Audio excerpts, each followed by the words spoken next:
নমস্কার বন্ধুরা, আমি মল্লিকা চলে আসলাম বাচ্চাদের খুবই পছন্দের একটি রেসিপি নিয়ে, পিৎজা। চলুন শুরু করি।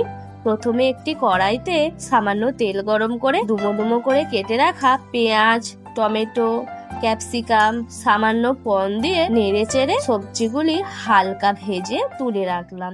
এবার একটি প্লেটে পিৎজা বান নিয়ে তার উপর টমেটো সস মাখিয়ে দিলাম। তারপরে পিৎজা সস দিয়ে মাখিয়ে নিলাম। তার উপর চিজ, ভেজে রাখা সবজি, পেঁয়াজ, ক্যাপসিকাম, টমেটো, কর্ন, আবারও চিজ দিয়ে দিলাম। ওপর থেকে চিলি ফ্লেক্স ছড়িয়ে দিলাম। এবার একটি তাওয়াতে ঘি অথবা বাটার দিয়ে সাজানো বানটি দিয়ে ঢাকা চাপা দিয়ে কম আঁচে রান্না করতে বসালাম 5 থেকে 7 মিনিট।